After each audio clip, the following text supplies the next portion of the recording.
This podcast is sponsored by TGO Magazine. Bob Packard is a retired mathematics professor from Flagstaff in Arizona. I met Bob earlier this year in Turkey when we climbed Mt Ararat together, and he told me a little about an obsession he has for collecting mountain summits and high points. After our climb, I interviewed Bob in our hotel room in Dog Bayazit and came to the conclusion that he was arguably the most prolific peak bagger in the world. I began by asking Bob to give me a rundown of the various mountain lists he's been steadily ticking off. Well, let's see. I mean, at one point I wanted to do the highest mountain in every state in the United States. That's one. At one point I wanted to do all the 14,000-foot peaks in the lower 48 states. But now my interest is very heavily turned towards prominence.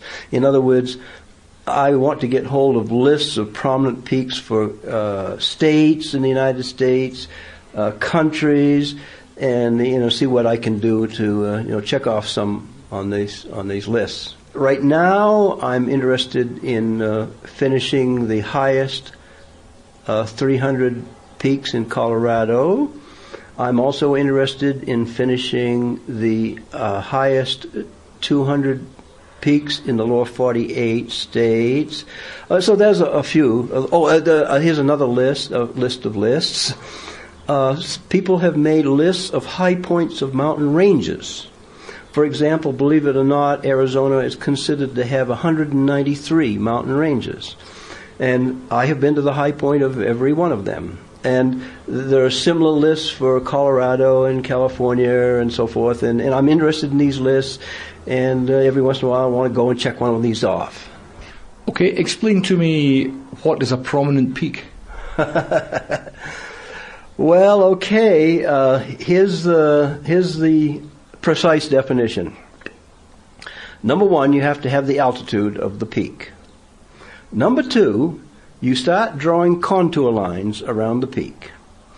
And you keep lowering the contour line around the peak, summit, until you are forced to include in that contour loop a higher peak than the peak for which the prominence that you're interested. So it's getting to the stage now where quite a few people are making lists of mountains based not on their altitude, but on their prominence. Because a very crude but imprecise definition would be how high the mountain rises from its immediate terrain. Okay, you've been described as the most accomplished county high pointer in the world. What exactly is county high pointing? Yeah. Quite a few people understand what it means to be a state high pointer, especially if you're from the United States. That means that you want to get to the highest point of every state in the United States. But then the states have counties, and so you take it down another notch and decide to see how many counties you can get to the high point of. And by the way, it can't be man-made, it must be natural. So that's the definition of a county high pointer. So how many of them have you climbed? At the moment, I'm up to 1,441, and I'm not the leader. One of the reasons why I probably can quite legitimately claim to be the best is because I believe there's only one person ahead of me, maybe two, possibly two, but they cannot touch my quality. Now tell me, what sort of heights are these mountains? Give me an idea of the range of these high points. Well, of course, Mount McKinley is the high point of a continent. It's 20,320 feet in altitude. It's also the high point of a state, and it's the high point of a county. And you go all the way down. The lowest county that I've done is a county in Florida where the high point is 15 feet above sea level. And by the way, I might mention that particular is Monroe County, and well named. Yeah, and it illustrates one of the problems with county high pointing, especially for flat and low states.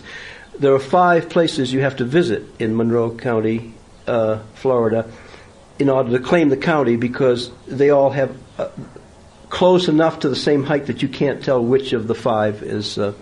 And by the way, each is the highest, and they each have their own little. Each of these five has an interesting little, nuance to it when you do it. One's an island; you have to take a boat to go out to. One is at an address in Key West, Florida, and it goes on and on like that. So it's an incredible range, and obviously some of these mountains are technically difficult mountains.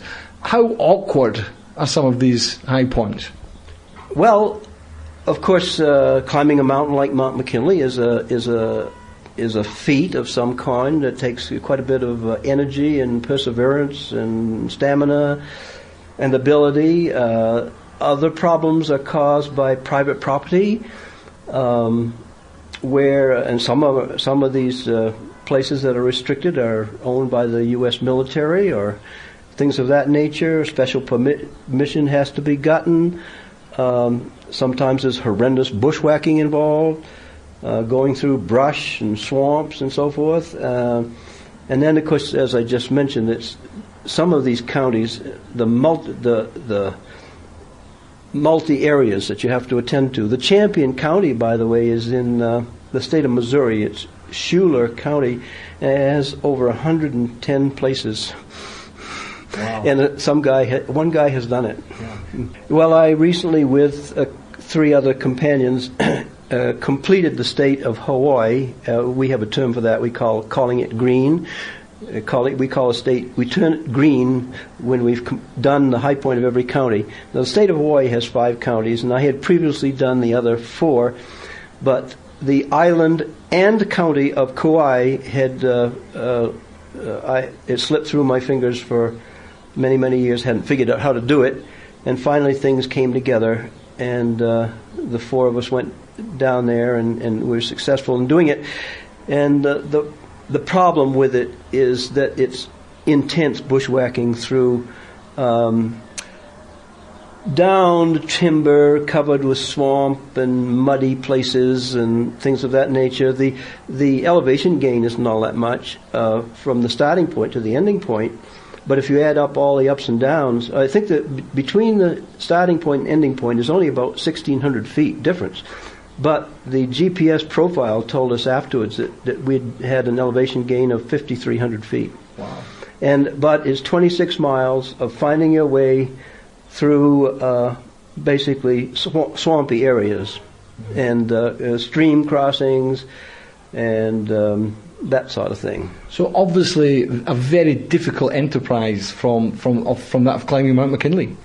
Oh, much different. Yeah. Each climb or each high point has its own nuances and difficulties and so forth.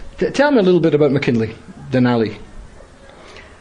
Well, I did it with my older boy, Eric, and we hired a company which no longer exists, by the way. It's Janae, and they got in trouble with the National Park Service, which I won't go into. But they were good with us, and it took us 18 days, 16 up and 2 down. Now, of those 16 up, 6 of those days we were stationary. In other words, we never moved. We were acclimatizing. And each day didn't involve that many hours of climbing and hiking. Mount McKinley is really a fairly simple mountain to climb. It just takes tremendous effort and willpower and desire and luck. Yeah. You have to have the weather cooperate.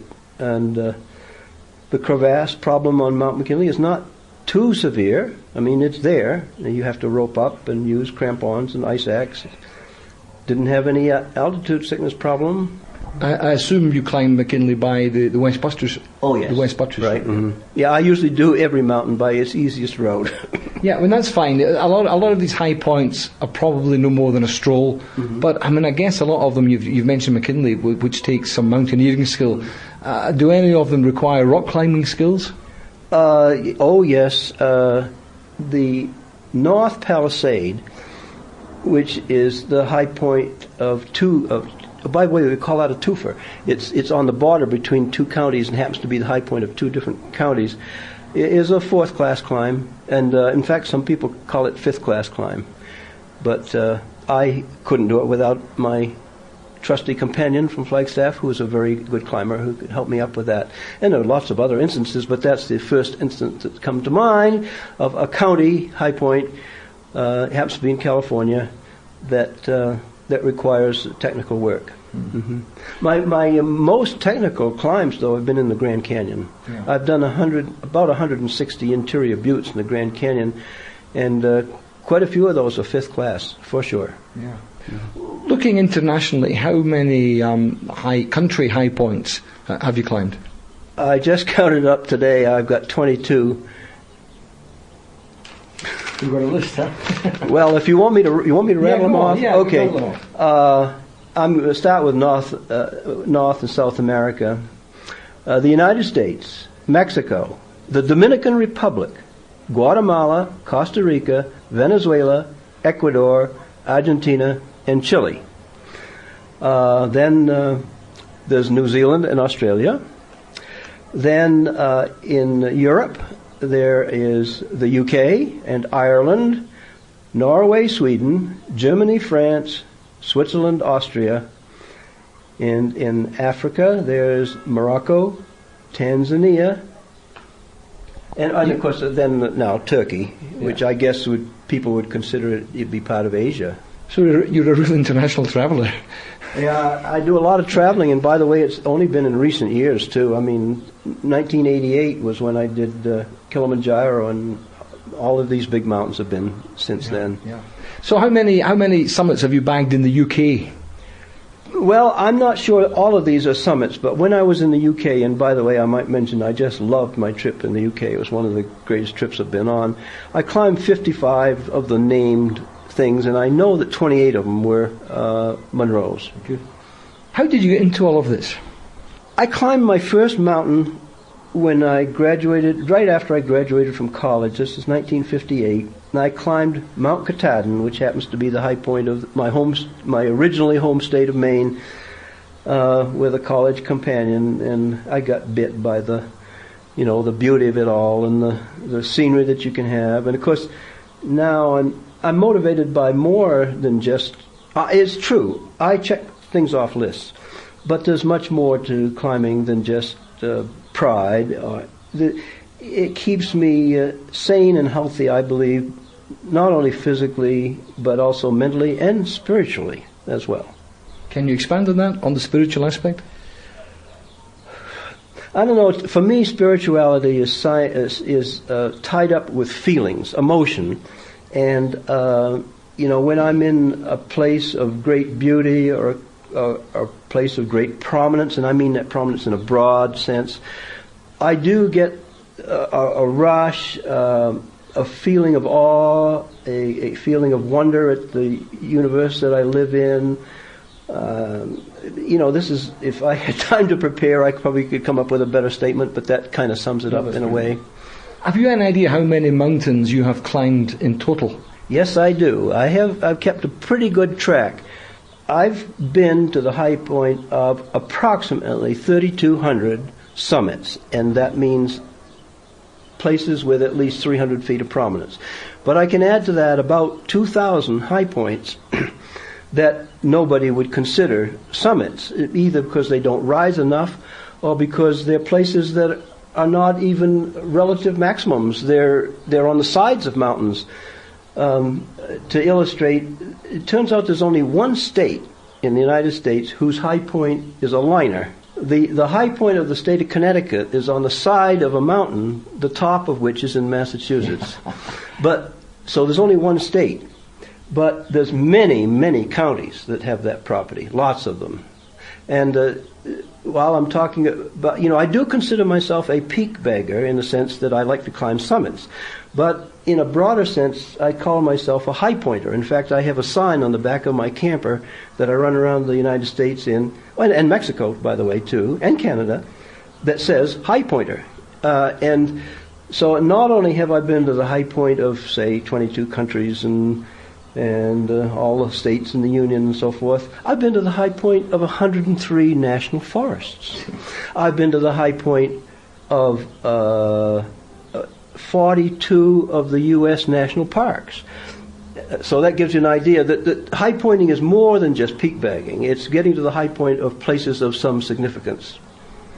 Can you put an elevation figure on all these mountains? For example, how many feet have you ascended? Well, I have a figure that I do come up with. It's an estimation, of course. Now, I've been keeping very, very precise records for about the last 10 or 12 years, so I've had to do some estimation and some extrapolation of figures, but I can claim quite legitimately that I have put on around 7 million feet of elevation gain.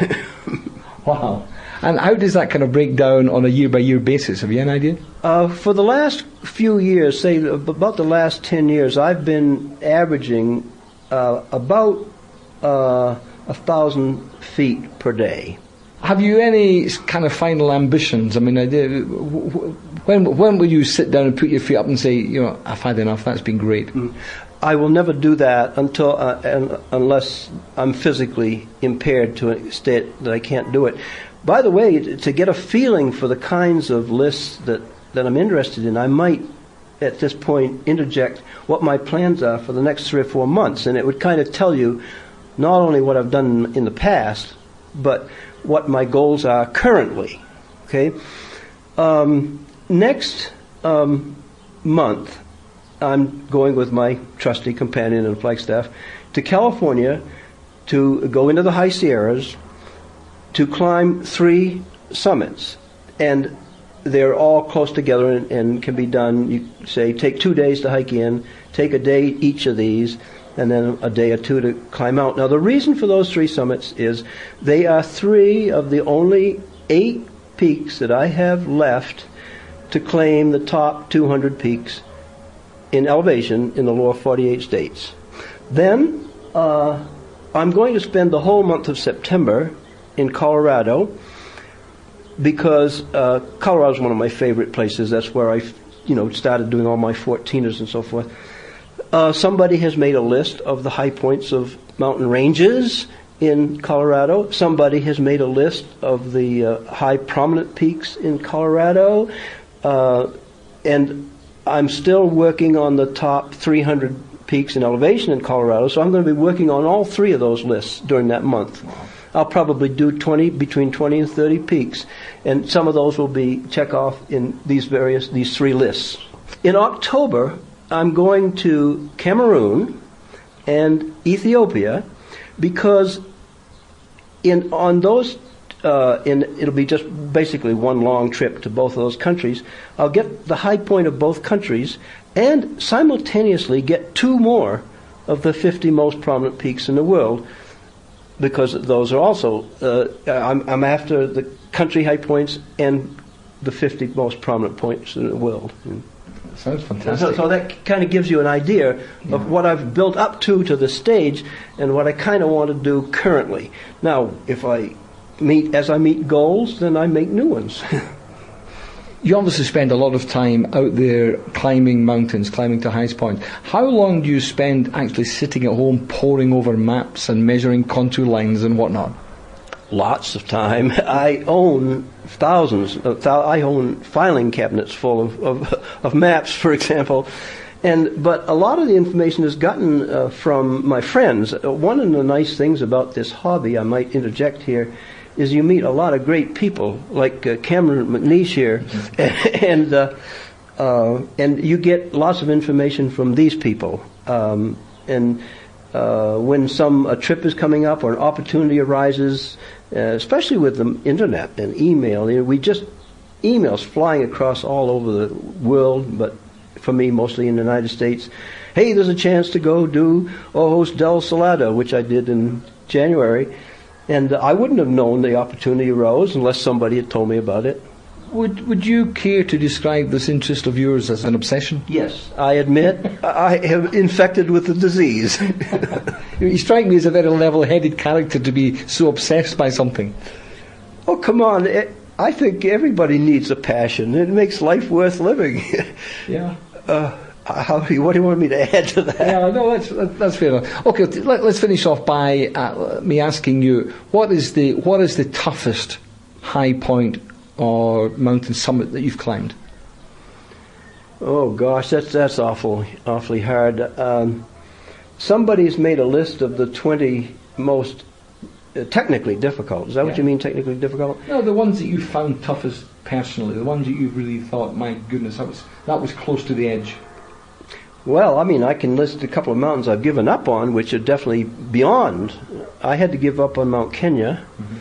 On Batian. Mount Batian. I don't know. Well, I can't remember which is higher, Batian or Nelian. I think Batian. I had to give up on that, and then I had to give up on the high point of the Altai Mountains, which is also the high point of Siberia, by the way. That was too hard for me. McKinley. Look, that's a hard mountain. It's not that technically difficult. It just takes so much willpower and so much desire and so much stick-to-itiveness, and of course there's a little bit of technical work there. That's hard. Look, doing Kawakini in Island Kauai took 5 days of hard bushwhacking. Perhaps the most dangerous mountain I've climbed is Mount Cook in New Zealand, which, by the way, I might add, is a kind of an unsatisfying mountain to climb, because you can't truly get to the summit because of the huge rockfall that occurred, 20 years ago. And now the summit is just too dangerous place to be. You can't hire a guide to take you there. But Mount Cook has technical rock and technical ice, both. And they kind of interchange. So, first you have glacier and then technical rock and then a roped up glacier again. Very hard mountain. Now, finally, people hearing this must be thinking, this guy must be extremely well off to finance all of these travels. How do you manage to finance all of this? Okay, I'm a retired mathematician who taught for 36 years university mathematics. So I didn't get rich, but I do have have a comfortable income. I'm divorced. I live alone. My children are grown. I have no major financial responsibilities, and I have enough money that I can do this. You don't have to be rich. Now, there's some exceptions. If I wanted to do Mount Everest, well, I could pull the finances together to do that, but I'm not going to spend my money that way. Plus, I'm too scared of the mountain anyway. And the same is true of Mount Vincent. It's just too much money. It's not worth that much. That's my answer. You don't have to be rich, but it is true. You can't be poor. It costs a lot of money to take these airplane rides around the world and pay people like KE Adventure Travel to show me around. Yeah, but you've obviously derived an immense amount of pleasure from all your travels. Oh, I love it. Oh yes, and it's more than just checking off the mountain. Every mountain is in some place, and that place has a culture, and you can feel the culture to an extent. Now, it's better if you can speak the language, for example, and I'm not very good in languages. I know a little French and a little German and enough Spanish so I can get by in Latin America on my own. And you can get a feel for the people and see the cities and you get the drift.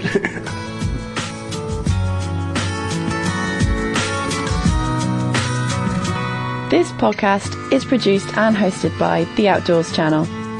Find out how easy it is to subscribe to all our podcasts by visiting theoutdoorschannel.co.uk.